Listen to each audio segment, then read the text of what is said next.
All right, so we have a lot to do today. We're going to finish talking about ethics and then start talking about communication. Hopefully I'll get through that because on Tuesday we need to move into the social styles and finding your social style, your selling style, and dealing with people that will have different selling styles than you. And then the first exam will be a week from today. Is that right? According to the syllabus, the first exam is a week from today. I think that's correct. And I think, I may have not done it yet, but I think, let me check on this, that I have posted practice exams on B2L, but I may have forgotten to do that. Let me look at that really quick. Yeah, so there's a practice exam. If you go into Module 1, there's a practice exam, sales exam from the fall of 2016, so you can see what the exams are kind of like, and that will help you prepare for that first exam.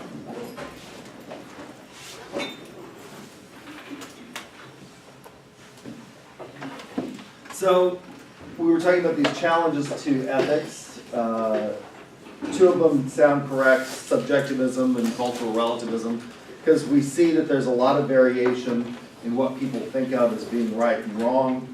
This one doesn't sound correct, and we stopped talking with this one last time just as sort of a review, because we think we have free will, and we did a little experiment to see if you actually did have free will.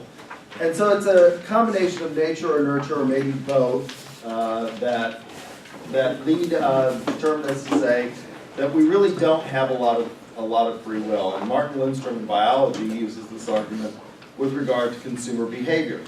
And we're going to talk about consumer behavior in this class as well, and buying behavior. And so he says we can really accurately predict, based on brainwave and brain pattern activity, whether or not the product is going to be successful. I think that's a stretch. I think it's interesting to look at that research, but I don't think that you know what people are actually thinking. You know what parts of the brain are being triggered, but maybe not exactly what they're thinking. But it is very difficult to will ourselves to not want something. What's the problem with this, then? Well, anytime you make categorical statements, and psychological egoism, which is deterministic, makes a categorical statement about the reason people do things. And they say, for a psychological egoist, that humans are inherently selfish and that we're motivated by selfish behavior. And anytime you make those kinds of categorical statements, it's suspect, because in the range of human experience, to say people always behave this way or that way is just not going to be very accurate, because there's just a lot of different things. It also doesn't tell us how we behave when we're enormously conflicted. A lot of times we're very conflicted over the choices that we have to make, and psychological egoism doesn't tell us how we should deal with that. So it also relies on a fallacy called equivocation, and that's a problem with it in that it equivocates between the feelings that flow from doing something or an act and the motivation for doing that act. And they're not the same thing. I may get good feelings from doing something, but doesn't mean that is the motivation for my action. So for a psychological egoist, for example, they would say, if you help your neighbor out, you're really doing that out of selfish motivations because you feel good about it. Well, you may feel good about it, but that may not be the motivation for helping your neighbor out, right? They're not one and the same, so it relies on this fallacy of equivocation.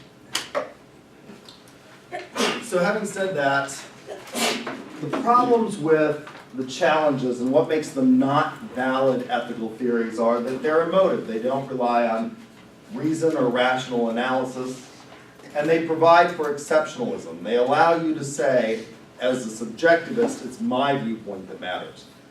Well, we can't have a society in which we could say my viewpoint matters. Or we couldn't allow for the possibility that we could say things like Nazi Germany was a priori wrong if we accepted the cultural relativists' position.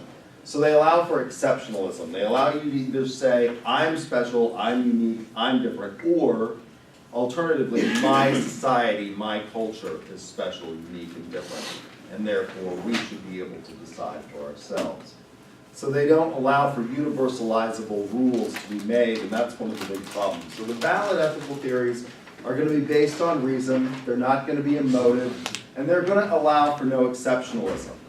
Now, having said that, with regard to each of the theories that we will talk about, there are problems with them. It's not that they are perfect, but because they meet these three minimum criteria, and we should at least consider them, and they're not invalid on their face, or prima facie invalid. That's not to say that there aren't problems with each.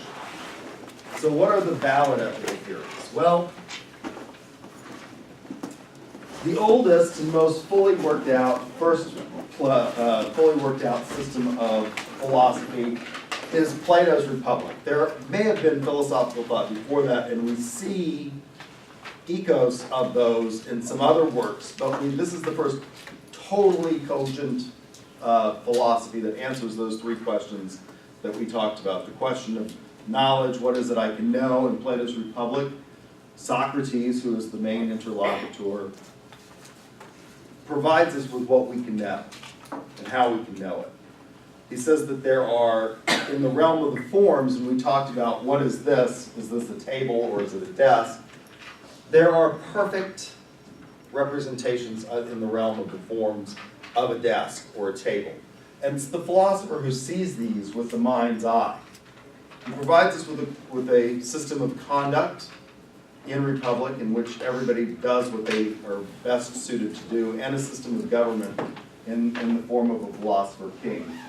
You can get from Republic, you can tease out of it the foundations for communism in that book, by the way. And he's forced to admit, Socrates at the end of the dialogue, that his ideal society would probably never come into existence. But that is beside the point. You don't need the philosopher to tell you what's actually going on in the world. That's the business of the sociologist or the psychologist or the political scientist. You need the philosopher to tell you what's the best that we can become. As a result of this work, this foundation, Aristotle comes along, and we'll talk about Aristotle's virtue ethics in a minute. But there are other theories that develop in response that also answer these three questions of conduct, knowledge, and governance. The one that business students like the most is called teleological ethical theory, and it comes from the Greek word telos, which means ends. And utilitarian analysis is the one that is the predicate for capitalism. In an economic system, in a capitalistic system, we say that what you should do is economists use a very fancy term that we all understand intuitively. If you want to get a completely worthless degree, get a degree in economics, all they do is rename terms or ideas that we understand intuitively with fancy words. And so economists will tell you that in a capitalist system, what we do is we maximize utility. What does that mean? We maximize utility. Well, that's a fancy way of saying when you go out shopping, you want to get the most bang for your buck. You want to get what's going to stretch your dollar the farthest, right? You don't want to be taken advantage of. You want to get the maximum amount you can out of that paycheck that you have every 2 weeks or every month or whatever you're paid, however you're paid. In ethical terms, what we want to do then is not maximize utility in terms of monetary value, but we want to maximize happiness. Or if we can't do that, we want to minimize pain. So utilitarians like Jeremy Bentham, who's a major thinker here, and John Stuart Mill, in a book called Utilitarianism, or Utilitarian, discusses this idea of the maximization of happiness. And that is the end goal, is to maximize happiness. Now when you think about this, the reason that it does not allow for exceptionalism is because you can't just focus on your happiness, but you have to do the calculus on what is going to promote the overall greatest happiness for the most number of people. You can consider your own happiness in that calculus, but it cannot be the sole consideration. You have to think about the overall greatest good. What is going to produce the best results for everyone involved? What's wrong with this theory? Sounds good, overall happiness, right? There are two forms. One form is the pure form, which is called act utilitarianism, and you should know this for an exam, versus rule utility. Rule utility attempts to fix some of the problems with the purest form of utilitarianism, or the original form, which is act utilitarianism. Can you think of any problems with this? Again, it meets those minimum requirements. It's based on reason. So what are we going to do in every interaction with other people? We have to think about what? What's going to produce the overall greatest happiness for everybody? That's the purest form? That's the purest form, act utilitarianism. We're going to have to, in everything that we do, as you're sitting here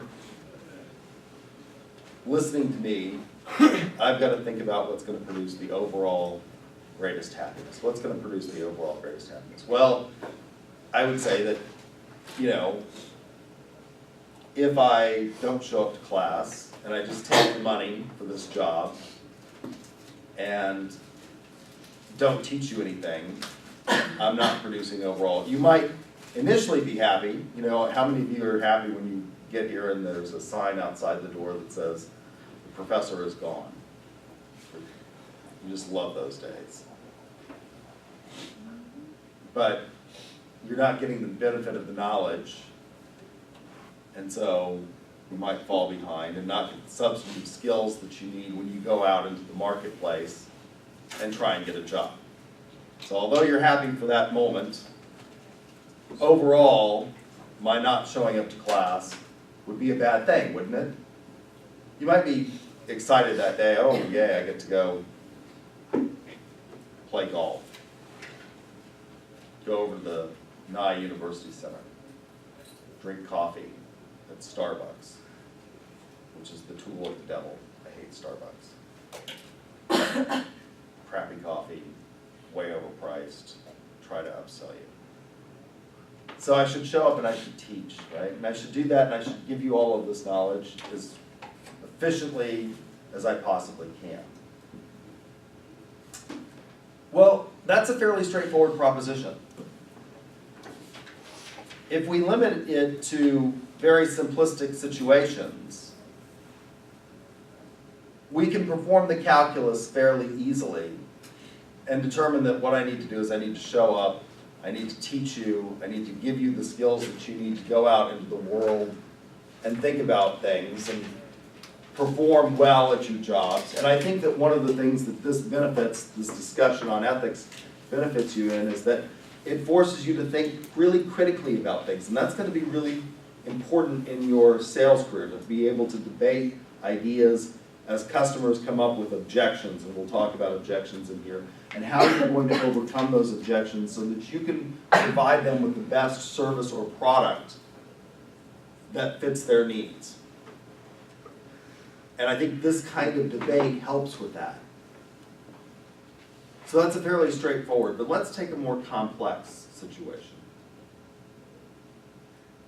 Let's think about this. You and I are on the Titanic. And we know how this is going to go down, don't we? We've all seen the movie with the skinny little kid who's not so skinny anymore. Apparently his latest girlfriend has told Leo that he's getting fat and he needs to lose weight. But at the time he did the Titanic, he was a skinny little guy standing on the bow, you know, with Rose up there, her arms stretched out, which I don't recommend you do if you go on a cruise ship. This may end up badly. A lot of people actually every year fall off of cruise ships. It's amazing, and they're lost, and we don't really know about it because they're flags of convenience. you can go, if you've been to Branson, have any of you been to Branson, Missouri? Have you been to the Titanic Exhibit in Branson? It's really kind of cool. I don't know, I'm surprised at how many people always raise their hand when I ask about going to Branson, because you're not 100. I'm not sure why did you all go to Branson? It's not, I mean, it's like, it's great Family stuff. if you're 1,000 years old. Family stuff. Family stuff. Well, one of the great things is that they do have this museum there that might be interesting to some of you. And it actually looks, if you've been to Branson, the museum looks like the Titanic, like the front of the ship. And you go in, and how many of you have done this, have gone to the Titanic exhibit? Anybody done this? You've done this. What's your ticket when you purchase your like tickets? a life story or something like that, someone on the ship? Yeah, they give you a boarding card. Yeah, That's what your ticket is. They give you, and it has a name on it. And you get to go through the exhibit, you get to see what it was like in third class, second class, and first class. And you can go out on the bridge at night, the night the Titanic sunk. They give you this sort of model of the bridge. And you can go out and you can put your hand in this water and feel the temperature of the water that it was the night the Titanic sunk. And at the end of this, you get to go look at the wall and determine whether or not, I've done this 3 times, whether or not you survived. They have artifacts that they brought up from the Titanic. And luckily for me, each time I've done this, I've done it 3 times. I did it twice when the exhibit was traveling, and then once in Branson when they've established this permanent museum there for it. The first time I did it was in Kansas City, and they had a traveling exhibit of it, and it was really, really interesting. I've always survived. I've always been a first-class passenger. So let's suppose that we're all lucky, and we're all in first class, and we actually make it onto the life raft. But something's happening. We're taking on water. And we look down, and it says, maximum occupancy, 4 persons. And we have 5. There's you, there's me, there's Donald Trump, there's Mother Teresa, and there's a stowaway named Bob, who smells like soured milk. Because in the words of Eric Cartman, Parky got tend to live in customs. How many of you like South Park? I like South Park. So, what are we gonna do? Huh? Said throw off Donald Trump. Now, You say Bobby smells. Bobby smells it. You're saying Trump. Why are you saying Trump?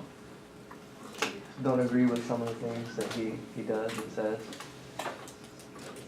He is the president of the United States, So though. yeah, we take on to the factory. I'd rather have Pence. Should actually You what? I'd rather have Pence. You'd rather have Pence? Okay. So, you know, if you get rid of Trump, you get Pence.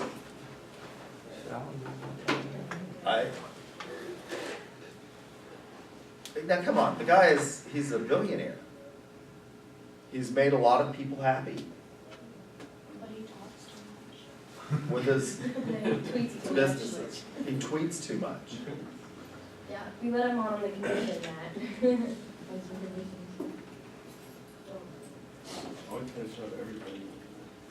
You try to save everyone on the raft? It's not possible. The sharks are circling, Yeah, they're someone's taking gotta on do that. water. Mother Teresa, of course, will volunteer. I'll go.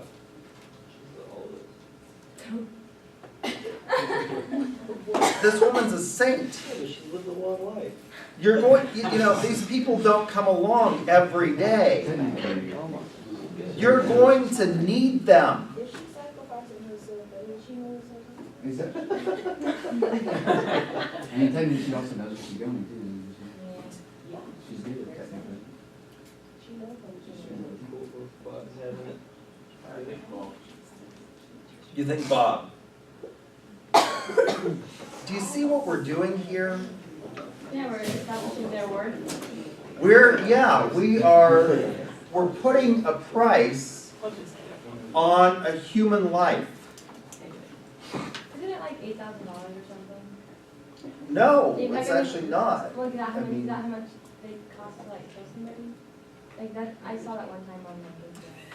It depends. I mean, there is a degree program that calculates this. It's called actuarial science, and they will tell you, for example, and actuaries will tell you that at this point I am more valuable than you because I am a high income producer, I'm a lawyer, I have a PhD, and so I'm worth more than you, actuaries. But this is creepy, isn't it? How can you do that? Now, at some point in time, if you go on with a career in professional sales, you may be more valuable than me because you'll make more money.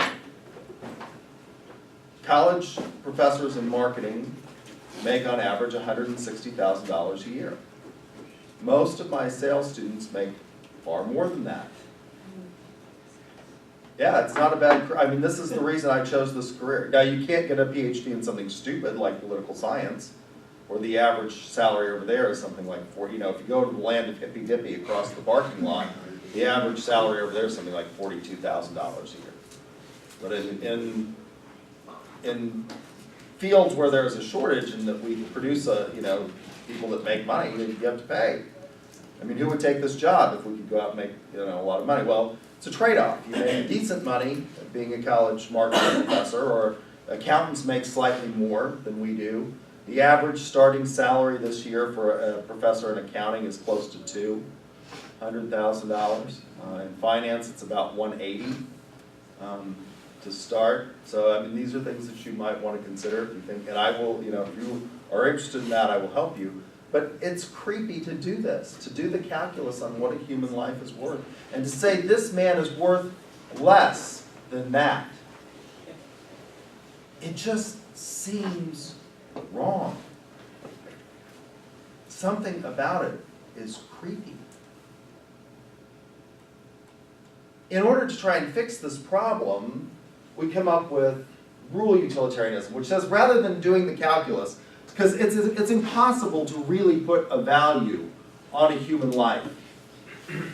Who's to say that as a result of this experience, that Bob being saved won't go out and become a great person and tell his story and serve as an inspiration to others? If he lives, he'll stop being homeless, and he'll go out and he'll, with missionary zeal, serve as an inspiration. I mean, how do you calculate this? So what act utilitarianism tries to, or rule utilitarianism tries to do is say, well, what we can do is the pattern of human events is such that we can establish rules that maybe in the individual instance won't produce the most happiness, but in the aggregate will produce the greatest amount of happiness. I'll give you an example of what a rule utilitarian would say. So let's suppose that there is a serial killer on the loose, and there's a police officer who knows with relatively absolute certainty that this individual is the serial killer. But there is almost no evidence against him. By the way, overwhelmingly, serial killers are a minority of the killer population. Most murderers have the lowest recidivism rate of any criminal because it's usually a crime of passion or it's a crime of accident. They're committing a robbery and things go bad, somebody, and they shoot somebody accidentally. But there are a small percentage of murderers who, are serial killers. Now, if we give him a trial, this is going to cost the state money, he'll have appeals, and he may get off. So the police officer goes ahead and takes the serial killer's life. He acts like Judge Dredd. How many of you, they've remade this movie, it was a rather old movie. I think the original was it Sylvester Stallone, or was it with Judge Dredd? I think it was Sylvester Stallone. Anybody seen this movie? Yeah. Judge Dredd. I think they made a remake recently. So what this is about, it's what we call a dystopian or a dark utopian, in which it's a future world where the police are judge, jury, and executioner all wrapped into one. Now, in that movie, what happens is that the people are naturally, because if you commit a crime, you're just automatically sentenced and you die fairly quickly. They're pretty skeptical of the police. And if this police officer, if he kills the serial killer, what happens? Well, in that instance, he's created maybe the overall greatest happiness because he's stopped him from killing again. But over time, if we have enough police officers that are doing this, and this happens in the movie Judge Dredd, as I recall, people become fearful of the police, and they don't want to cooperate with the police. And that could lead to overall bad results. So a rule utilitarian would say, look, what we can do is we come up with rules that we should follow that in the aggregate produce the greatest happiness. Our legal system, although it's cumbersome and it takes time and it's expensive, it produces good results because overwhelmingly in this country, we believe that we have a fair system. And if you are accused of a crime, you will get a fair trial of a jury of your peers. It's not just one person acting out. Now, the biggest problem or the biggest challenge to utilitarianism is that there are some things that we just say you probably shouldn't do. That no matter what happens, you shouldn't do them. And this is a video that I tried to embed, and it's now, the link is dead, so I'll tell you about it. It's the bitter truth. And what this is, we're coming up on one of the biggest chocolate buying days of the year. This month. What is it? Valentine's Day. You buy a lot of chocolate for your girlfriend. Now, it turns out that a lot of chocolate that's produced is produced with slave labor on the west coast of Africa. And in this documentary that they do on CNN, and now they've taken it down, I can't find the thing, they actually show you one little boy, for example, in a field who's never even tasted chocolate. He doesn't know what he's doing this for, why he's growing these cocoa plants. Now, a very small percentage of people are enslaved to produce a whole lot of chocolate, and aren't we all happy for it? How many of you just love, I'm not a big sweets person, but how many of you just love chocolate? You're shaking your head no back there? I'm not a sweets person either. Yeah, I'm just not. Most people are, though. They like sweets. And, you know, there are studies that show that chocolate is good for your heart. Dark chocolate, yeah. It's not the semi-sweet stuff that we, or the milk chocolate that we use. But it's a very small percentage of the population that are enslaved in this production of chocolate.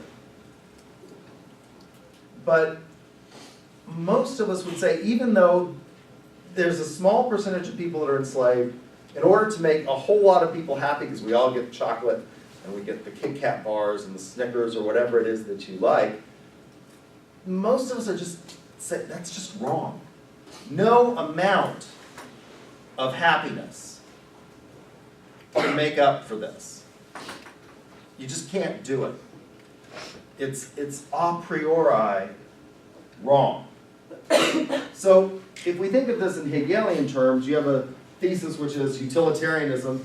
As a result of that, you get an antithesis, which is duty ethics.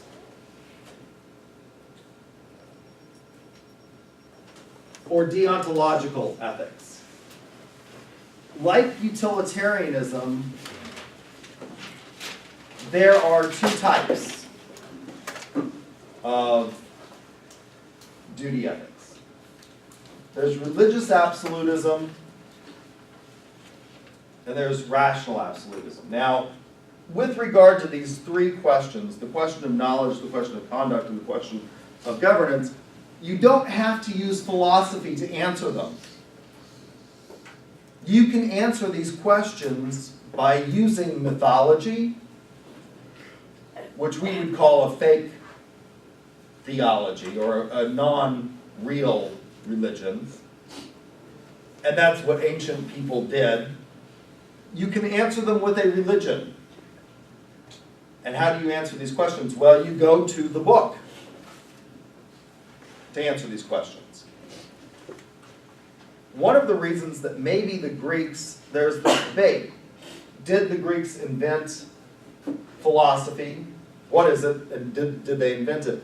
And I think that they sort of did. I think there are ethos of philosophical thought in other societies, but really first worked out that we find it occurs in ancient Greece. Well, why did it occur in this place at this time with the three greatest minds in the Western intellectual tradition sort of coming about in the 5th century BCE, before the Common Era?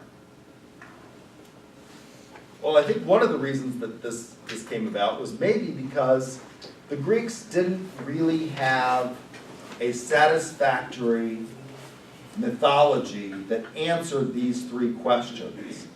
They had a mythology, they had gods, but these were not, gods were sort of like superhumans, and they're messy people.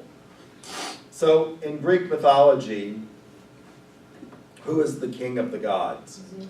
It's Zeus. How did Zeus become the king of the gods? Didn't it go before his dad or something? Yeah, he overthrows the older gods. He kills his father. And he banishes one of his brothers to the underworld, Hades, and the other to the sea. And that's how, I mean, this is not an all good person. They're messy. The gods can die. You know, he obviously overthrows and kills the older gods to become a god. And they're coming down to earth, and they're mixing with people from Mount Olympus, and they're breeding, and there are these demigods. These are messy characters. And so they weren't satisfactory in their responses to these three great questions. And I think that's one of the things that led to the Greeks inventing philosophy. Now, what's wrong with going to the book? What's wrong with religious absolutism? Well, the problem is, whose book are you going to use? Let's take Oklahoma, for example. What book are we going to go? What book are we going to The turn to? Bible. The Bible. Well, okay. There's the Catholic Bible. We use that one in Oklahoma? Probably not. So we're going to use what? The NIV or? The New International Version. English Standard Version. I mean, what's the dominant religion in Oklahoma? It's Southern Baptist. I mean, there is no one religion in Oklahoma that has a majority, but the Baptists probably have a plurality in Oklahoma, although they are losing ground to what? Yeah, our church. Yeah, they're losing ground to the happy, happy, fun life cult out on I-35, or some of these other, new age where you don't have to dress up to go to church. You can wear your flip-flops and cut off shorts, and it's all about singing and. I'm very suspect. The Joel Osteen Gospel of Wealth. Yow yow. I don't think Joel Osteen is like life church though. Isn't he Baptist? No, he's a non-denominational. Yeah. Has no theological training whatsoever. I'd like to smack old Joel upside the head. He writes a lot of books, doesn't he? Huh? Does he write a lot of books? Yeah. Yeah, he's written a lot of It's like vapid books, about how you're getting what you deserve. And it's just, it's crazy. It's cuckoo. Has no religious background whatsoever, really. But the problem is, even if, so we're going to use the Bible here. Well, whose version of the Bible? And we're going to use the New International Version. Are we going to use the King James version of the Bible? That's it's different than the Catholic Bible. And then whose interpretation are we going to use of that book? There are lots of things in the book that we may not, When I used to teach political science, I would, Leviticus 18:20. If a man lies with another man as with a woman, both of them have committed an abomination. Their blood shall surely be upon them. Everybody likes that one, right? If you take that as literally so, and you go out and you start stoning homosexuals, well, it turns out that a whole lot of things in Leviticus are abominations. It's an abomination, just a few verses above and below that verse, it's an abomination to eat a shrimp. It's an abomination to wear linen and wool together. It's an abomination to plant two different crops in the same field.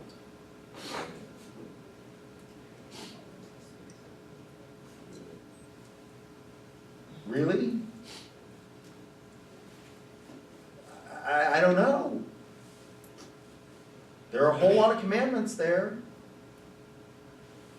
Well, Kant comes up with a different way of doing this. We're not going to be able to rely on the book, according to Kant, because we're going to have a problem with whose interpretation are we going to use, whose book are we going to use. One of the things that was always interesting to me years and years ago when I used to teach, again, political science, was, Ernest Istook, who was our congressman from the 5th District, which encompassed Edmond at that time, would always say, well, we need to bring prayer back in school. Well, okay, Ernie, that's really great. Fantastic for you, Ernie. You're a what? Oh, you're a member of the Church of Jesus Christ of Latter-day Saints. An LDS. What is that commonly called? Mormon. You think we're going to be saying Mormon prayers, Ernie, here in Oklahoma? No. No, fellow, we're not. We're not going to be doing that. We're going to be saying Baptist prayers. That's what so whose book are we going to use? So Kant says we can't do that. The thing about absolutism is that it denies that results, both forms, religious absolutism and rational absolutism, both deny that results matter. Results don't matter. What matters is that you follow the rules. Well, how do we know the rules? What can we know a priori? Well, Kant gives us a way. So what can we know with the rational mind, this term a priori, as opposed to a posteriori, which is knowledge gained by experience? What can we know a priori? Well, Kant gives us a formulation. In every action that you undertake, it's called the categorical imperative, and you get this in his three great works. So Kant's three greatest treatises are a critique of pure reason, a critique of practical reason, and the metaphysics of morals. These are the three critiques that Kant has. Kant says there are two types of imperatives. There are hypothetical imperatives, and there are categorical imperatives. Hypothetical imperatives exist because there is a desire. And they may or may not have moral import to them. But they exist because there's some want or need. So what's a hypothetical imperative? Well, why are you all sitting in this room listening to me lecture you on Kant? What does this guy who lived several hundred years ago have anything to say about today? Couldn't understand, wouldn't know anything about airplanes and trains and microwave ovens and all of that stuff that we take for granted. And this device that we call a phone, and it's really like not much of a phone anymore because nobody uses it to call anybody. I'm not using it. I'm using it to control the camera back there. So maybe it's a remote control device, but we call it a phone. Kant could never have pictured that or imagined that. Hypothetical, so why are you sitting here listening to me talk and yammer at you about Kant? Well, because you want what? You want a better job. That's it. That's the reason most of you are here. The reason most of you go to business school is because you want, unlike getting a degree, again, if you cross the parking lot over there to the land of hippy dippy, you get a degree in English, God help you. What are you going to do with that? You get a degree in English, your major interest is Shakespeare. Well, good luck. I guess you're going to do what? Teach English in high school and not make a whole lot of money. So most of you are here because you want what? You want a good job. So a hypothetical imperative would go something like this. I want a good job, so I'm gonna get a degree in, what's the only major and minor that has 100% placement on a college, on this campus? Sales. I'm gonna get a job in professional sales. I'm gonna get a degree in professional selling because that's gonna give me the skill set to go out and become a professional salesperson. That doesn't really have a whole lot of moral import to it, does it? I mean, it's good. Some people don't want to make a lot of money. Some people want to be English teachers, and that's great because we need those people to teach you how to write and read and think in high school. They're not going to make a lot of money, and there's not a lot of moral import to that. So a hypothetical imperative exists because there's something that you want. Now, it may have moral import. Categorical imperatives, on the other hand, exist because there is moral import.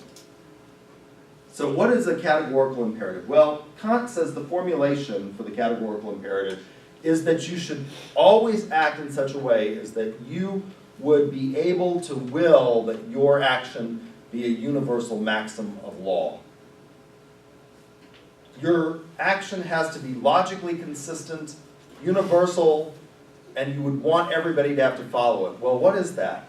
Well, Kant says, with regard to interacting with other rational beings, it's things like you can't treat that individual as a means to an end, but only as an end in and of themselves. So what does that mean? Well, what kind of categorical imperative can we come up with that's logically consistent, that meets this? Well, never. Now you can't have a couple of glasses of wine and start reciting the categorical imperative and not start to sort of laugh. What is a categorical imperative?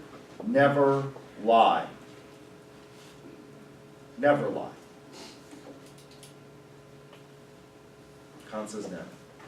Never lie.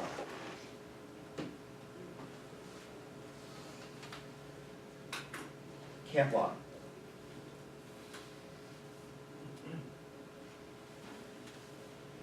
So your insignificant other, this is probably the reason that I'm divorced, because I believe in brutal law. I am pretty much a duty ethicist. That's my bent. I am what I would call a modified rational absolutist. So I'm pretty brutally honest. Your insignificant other, or fiancé, that's Oklahoman for fiance. How do I look in this outfit? Well, my response was, Robin, pastels make you look like death. One over, I won't be seen with you in that outfit. Go back upstairs and change. Brutal honesty. Never lie? Kant would say no. Now, a lot of you retreat to what you think is safe territory in this question. You look fine. Fine. You know? And everyone knows that FINE stands for freaked out, insecure, neurotic, and emotional. You're fine. Kant would say never, don't lie. Tell the truth. Well, okay, we've taken a very simple example. Let's take something more difficult. You live next door to the Joneses. The Joneses are a troubled couple. Mr. Jones frequently beats up on his wife, and he's told her that if she ever leaves, there's a movie with Julia Roberts called Sleeping with the Enemy. It's a very old movie now. It's not one of her better known movies. How many of you have seen this movie? You've seen it? So she's in this abusive relationship. He tells her, if you leave, I'll find you and kill you. And she ends up killing him in the end of the movie, right? So, you live next door to this couple that are like Julia Roberts in that movie, and she tells you, I'm going to the home for battered women. Don't tell my husband. He comes home and says, I think my wife has left me and she's gone to the shelter for battered women. What would you do? Kant would say, well, tell the truth. Yep, that's where she went. Most of us would say, no. In that instance, you lie, don't you? think about Nazi Germany. There were lots of people, you know, that hid Jews. There's a knock on the door. Where are the Jews? Well, in the basement. Most of us would say, that's just too harsh. You need to lie in those instances. But Kant would say, no, never lie. Is it permissible to lie in business? I mean, this is a question. Again, going back to Pretty Woman, I think I brought this up in, maybe it was in my principles class, but I'll talk about it in here. Pretty Woman, what does Richard Gere do? Well, he's an arbitrageur. What is an arbitrageur? Well, there's an old saying that says, give a man a fish, you feed him for a day. Teach a man to fish, you feed him for a lifetime. Teach a man to arbitrage, and you will feed him and his family for generations to come. So Richard Gere is an arbitrageur. He buys companies, breaks them up, and sells them for more money. Their parts are worth more. He lies in that. He fibs. And at the end, he sees the light, hallelujah, has this, you know, as a result of his relationship with Julia Roberts, has this awakening, comes to the realization that he's not a very nice person, maybe you should try to help this guy. And the guy says, well, what about my contracts? He said, well, they weren't dead, they were just delayed. The guy owns a shipping company, for those of you who haven't seen the movie. It's a rather old movie now. And he says, well, you mean you were bluffing? And Gere says, yes, I was bluffing. He says, well, you were very good at it. He says, thank you, that's my job. Is it never lie? Is it okay to lie in business? That's your job? Kant would say no, right? But for a lot of us, we would say, that's just too much. There have to be exceptions to every rule. For every rule, there are exceptions. We generally say you shouldn't kill another individual, but there are exceptions to that rule, right? Murder is defined at the common law as the unlawful killing of a human being with malice aforethought. Well, it's not malice aforethought if you're doing it in self-defense. That's an exception to the rule, right? So a lot of us would say that there have to be exceptions to the rules.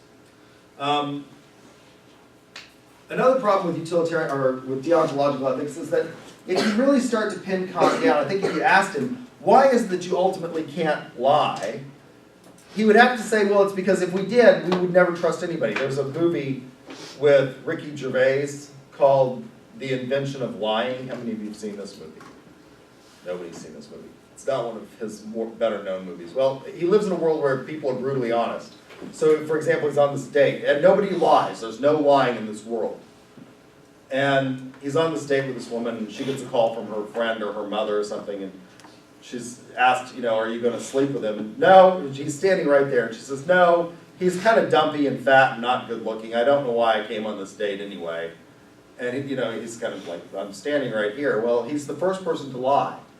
And he realizes he can use it to his advantage. He goes to the bank, and he tells them, there should be $1 million in my account. And they're, oh, okay, yeah, there's going to, because nobody lies. And ultimately it leads to bad results. So I think if you pin Kant down, that's the thing, is that ultimately, if everybody lied, it would lead to bad results. So maybe it's a vacular way of saying that results really do matter. So what might be a synthesis of these two? Well, I think of virtue ethics as being a synthesis. It goes back to Aristotle's two greatest works, the Nicomachean Ethics and the Eudemian Ethics, in that, and what we see in Aristotle in all of his works is it's a balance. It's this idea of the golden mean.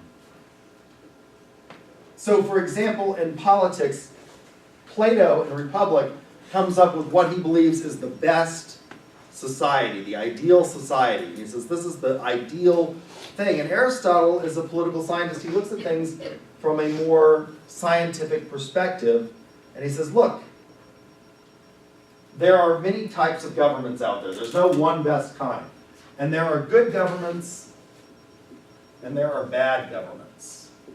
And he says, he studies 350 Greek polis, and he says there are good governments of one, a few, and many, and bad governments of one, a few, and many. A good government of one he calls a monarchy, and he defines these. He says a good government is one that governs in the interest of the governed, not in the interest of the ruler. And a bad government is one that governs in the interest of the ruled. A bad government of one he calls a tyranny. A good government of a few he calls an aristocracy. A bad government of a few he calls an oligarchy. What do you think he calls a good government of many?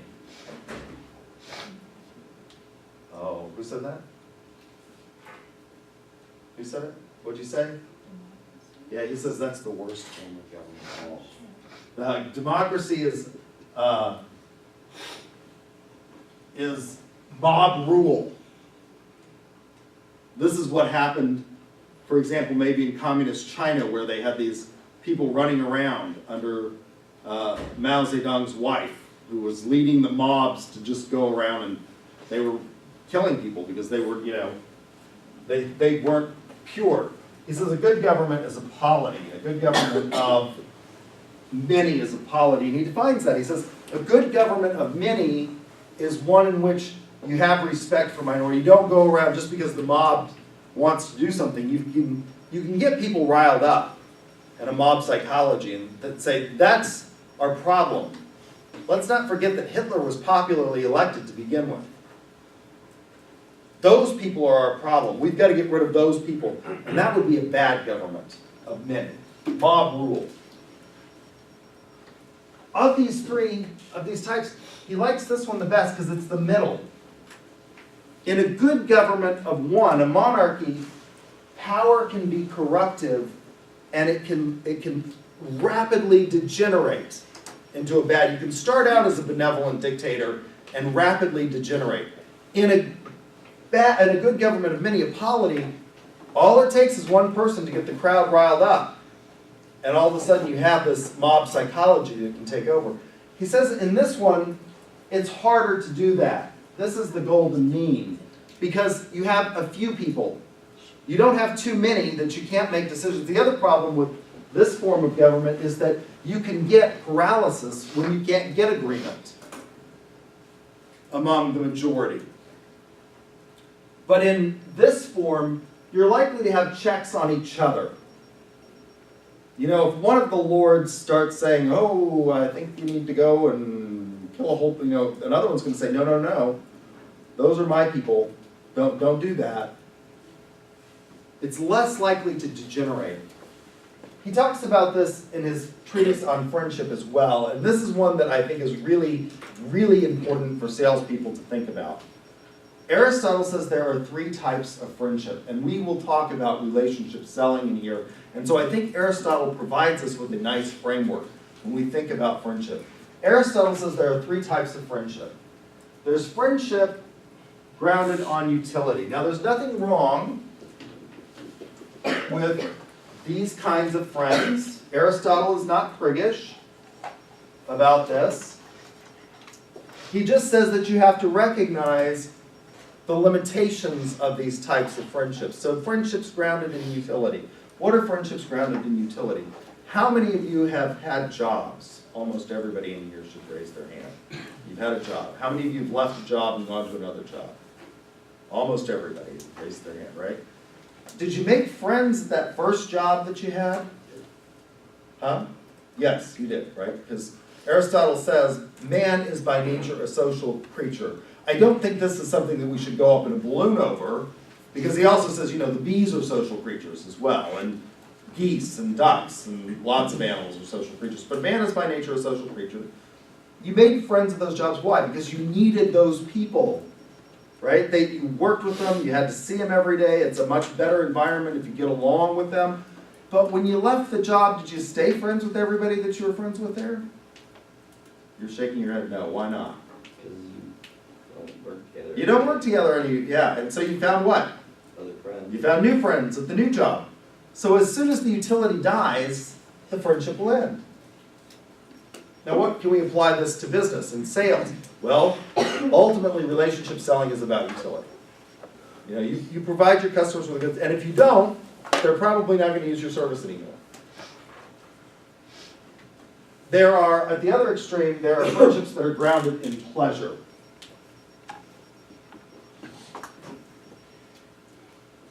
What are friendships grounded in pleasure? Well, these are your drinking buddies. And when you have to go to whiskey school, because you've had a little bit too much fun, they're going to tell you have to change your playgrounds and your playmates. By whiskey school, I mean the Betty. You know what the Betty is?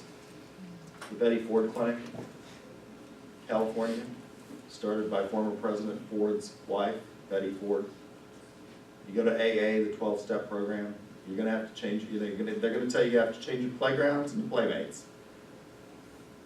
When you go to whiskey school, you can't keep going to the bar, because those people will get you in trouble. So the pleasure ends, the friendship will end. There's perfected friendship. This is one in which A befriends B, not because they find pleasure or utility, but because you want what's best for your friend. These are the friendships of a lifetime. These are the ones that you can count on one hand. Well, Aristotle does this with ethics, and he says, look, it's the balance between extremes. So again, this is the ideal form, it's the middle form. It's not that good men who are perfected in friendship aren't useful to each other, they are, but that's not the basis of the relationship. It's not that they don't find pleasure in each other's company, they do, but again, it's not the basis of the relationship. You want what is best. A befriends B because he wants what's best for B. You do the same analysis with what are the virtues. What's the good life? Well, you have to come to what Aristotle says is the terminus et quem. What is the terminus et quem? It's the point at which it no longer makes sense to say why. How many of you were why children? I was a why child. Why? Why can't I do that? Why, my parents would, I would ask why. I want cookies. You can't have cookies. Why? Well, because it will ruin your appetite. Well, why? Because you'll fill up on that and then you won't want to eat dinner. Well, why? Because your stomach only holds so much. Well, why? Because that's the way you were made. Why do I need to eat dinner? Well, because if you don't, ultimately get the right nutrition, you'll starve to death and die. Or you'll not grow up to be strong and healthy. That's the terminus et quem, the point at which you no longer, and I would say why at that point as well. And my mother would become exasperated with me and she would say, Grant, you cannot ride a dead horse. And my response to that was, but you can sit on it a while. So what's the terminus et quem of a human being? Well, Aristotle says it's the eudaimonic life. Now, a lot is going to E-U-D-I, eudaimonia, M-O-N-I-A. A lot is going to rely on how we translate this word. The general word was translated from the ancient Greek as happiness. I think that's a bad translation. I agree with Sir Anthony Kinney and Professor Daniel Robinson at Oxford that the correct translation of this word should be a flourishing life. The flourishing life is one in which there's balance and harmony. So you go through what constitutes the flourishing life. Well, it's living by the virtues, by habituation. The virtues are these means between extremes. What is an extreme defect of character?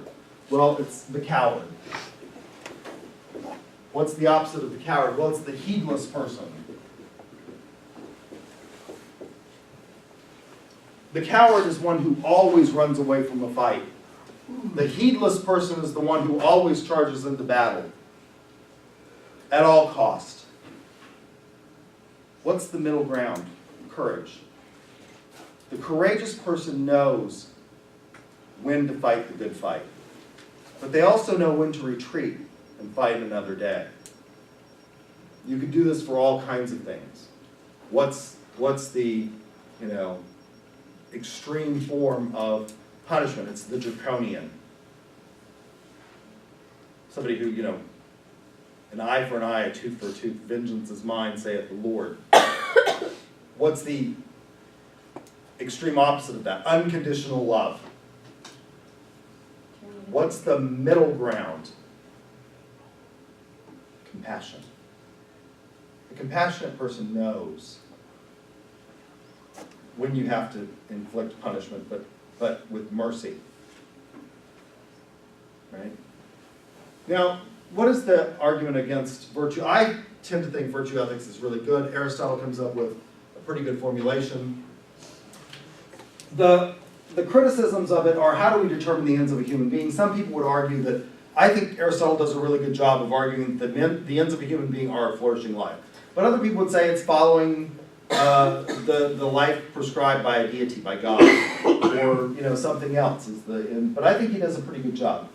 Even if we decide on this, the second criticism of virtue ethics is, how do we determine the virtues? Well, I think Aristotle does a very good job of that, but this is one of the criticisms. How do we determine the virtues? And then the third criticism, which I think is really, really an invalid criticism, is even if we can determine what the end of a human being is and what the virtues are, can we teach them?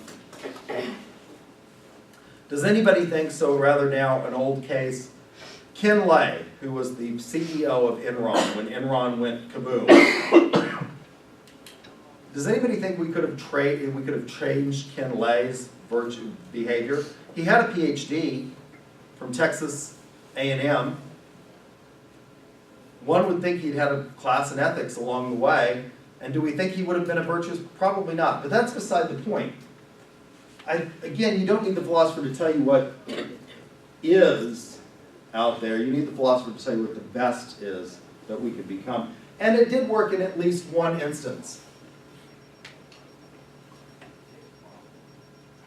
Benjamin Franklin designed his own sociological experiment, and he came up with a list of 13 virtues, and he worked on them every day. He transformed himself from kind of a heedless person. He noticed at a young age that he had certain leadership skills. He led boys, and he got them into fights, got them into trouble a lot of times. There was a bunch of rocks that had been delivered, for example, to build a house, and they decided, he led his friends, he convinced them that, well, it would just be so much better to build a little wharf that we could fish off of. And he got caught. And his father said, nothing is worth having if it isn't worked for, if it isn't earned. And so he set about reforming himself. He came from very modest beginnings. And he worked his way up to being one of our favorite founding fathers. Of all of the founding fathers, he's the only one that we know by his nickname. Ben Franklin. We don't call him Tom Jefferson. It's Thomas, right? He was wonderfully prolific as an inventor. He invented all kinds of things. The lightning rod, the Franklin stove, bifocals, which I now have to use for the first time. It's a little trippy. I got new contacts, they've got a bifocal in them, and the bifocal's all the way around the outside. So, they put them in, they said, you'll know whether or not some people it drives crazy. I adjusted to them real easily. But that was something that Franklin really invented, this idea of looking at two different lenses, one for up close and one for far away. And he didn't take out patents on these things. He wanted them to go into the public domain. Why did he come up with 13? He did this thing, well, what are they? Temperance. Eat not to dullness, drink not to elevation, silence. Speak not but what may benefit others or yourself. Avoid trifling conversation. Order, let things have their place. Let each part of your business have its time. Resolution, perform what you ought to. Perform without fail what you resolve. Frugality, make no expense but do good others. To yourself, wasting nothing. Industry, lose no time. Be employed in something useful. Cut off unnecessary actions. Industry. Sincerity. Use no hurtful deceit. This is where, Kant would say brutal honesty. A utilitarian would say, well, if it suits you to lie and you get better results, lie. Don't use deceit, but think before you speak, and speak accordingly. Justice, wrong none by doing injuries or omitting the benefits that are your duty. Moderation, avoid extremes. Cleanliness, tolerate no uncleanliness. Embody clothes or habituation. Tranquility, be not disturbed at trifles. Don't launch into every insult or slight that comes your way. Chastity, I love this one. You rarely use venery. Venery is an old-fashioned term for sex.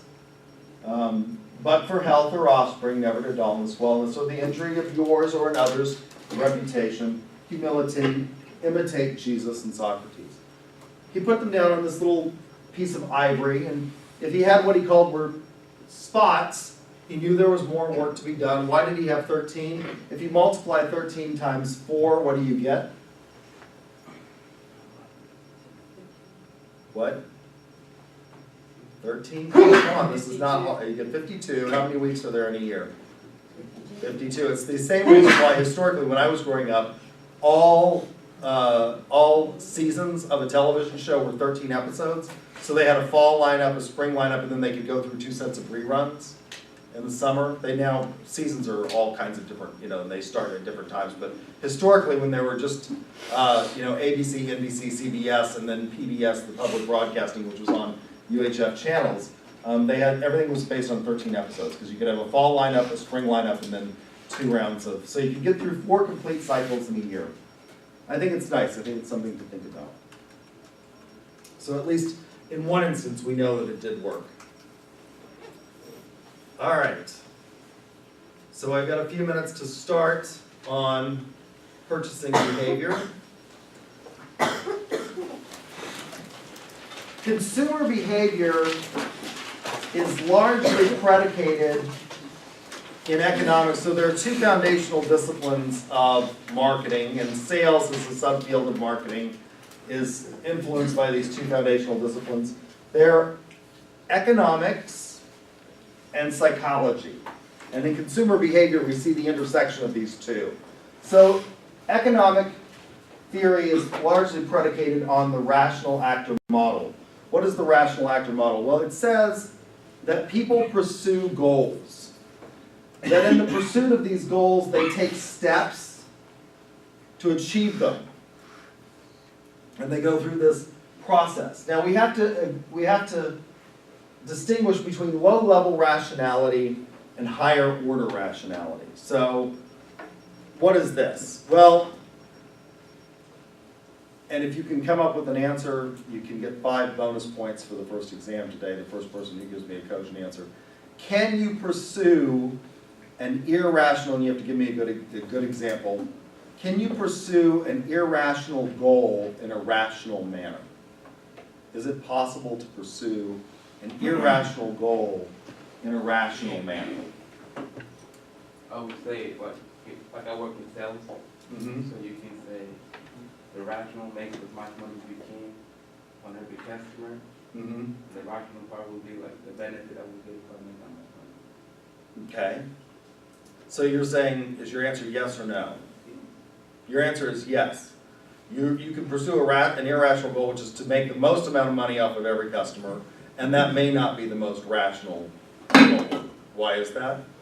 Because you won't be able to make a lot of money every single customer. Okay, but you can make the most on every single customer.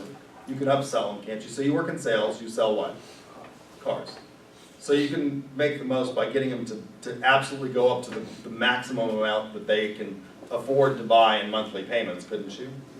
I mean, Right. that's irrational. I mean, yeah, that would be irrational for the customer. It would be irrational for the customer. Okay, why would it necessarily be an irrational goal? Because people want to spend, they don't want to spend like the max budget for something. They want to keep like with the middle, like on the happy medium. Okay. Your textbook does use an example that I like. I normally am disparaging of car salesmen, and I tell people that that's one of the reasons that people don't like professional sales, because they think of car sales when they think of selling. And your textbook gives you an example of one that is not like that. You will see Sewell. You got 5 points for today, by the way, for your first exam. There are car dealers out there, and Sewell Cadillac is one of them. And your textbook gives you this example. It's called the $500,000 customer. And at the time he wrote his little treatise on this, Sewell, who is a Cadillac dealer in Dallas, you will see people driving Sewell Cadillacs in Oklahoma City because they have such a good experience. He says that is the average customer lifetime value of a Cadillac buyer. That's the average lifetime that they will spend if they keep coming back to school. But he says actually, because of word of mouth, it actually goes to about $1.5 million because they'll tell other people how happy they are with the Sewell experience. And so I think that's right. If you just focus on getting the most out of every customer and then moving on, what are you doing? Well, you might sell them something that they don't really want and don't need, and they're going to leave and feeling like you took advantage of them, and you may have maximized your utility on that sale at the disadvantage of a future sale, or at the disadvantage of them engaging in negative word of mouth against you by saying, don't go to this thing. So it is possible. The answer is yes. You can pursue an irrational goal from a perfectly rational perspective, and you gave a pretty good example. Saying, I'm going to get the most, I'm going to squeeze that customer like a grape to get, the most juice out of them that I can get. I'm going to press them just like they press grapes for wine to get every last drop of that fluid out. You're left with, nothing left over once they press grapes. So I think that's right. You can pursue an irrational goal from a rational perspective. So, rational actor says what we do is that in pursuit of these goals, we recognize a problem, and your text talks about Maslow's hierarchy of needs, and Maslow says that we can't go from one level, and I'm not sure that this is true, to the next without having the needs at a lower level met. And you can see this at the lower level. So at the lowest level are the needs, if you look at your text in the chart on Maslow in there, it's what we might call physiological. There's the need for food and shelter. Is that right? Is somebody looking at it? Does somebody have their text to make sure I'm getting this correct? It's what we call physiological needs. Somebody looking to make sure I'm getting this right. The next level is safety. And you can see how this would work. If you are starving to death, and Maslow says you're not going to worry about safety needs until the needs down here are met. If you're starving to death, you may not be terribly concerned about your personal safety, right? If you are starving, you might do what in Oklahoma that could get you shot? You might steal. You might break into somebody's home and steal stuff, and that in Oklahoma, that's a risky proposition, isn't it? Because we love guns. I've told you all that I have a concealed carry permit. How many of you have a concealed carry permit? Only Jesus, that's unusual. Normally I have half the room. What? In Kansas, you don't have to have it, you can just open carry. You have to be a certain age, I think. Yeah, I think you have to be 21. But it's, I did this just to see what people were getting concealed carries. I mean, you only have to shoot 50 rounds, you don't have to hit the target. The only qualification to pass the test is that you don't shoot before the instructor says shoot, and you don't kill him. You don't even have to hit the target to get the concealed. You don't have to score a certain percent. Think about this. The best, my father's a retired FBI agent. He's a retired special agent in charge of the Federal Bureau's field office for Santa Fe, New Mexico. And the best sharpshooters in the FBI in a moving gunfight only hit their target 50% of the time. So for every 2 bullets that are discharged in a moving gunfight, one is going somewhere. Now think about this. We're letting people have concealed carry permits that all they didn't have to hit the target. So it may be a risky proposition. After safety, I think it's socialization or social needs, right?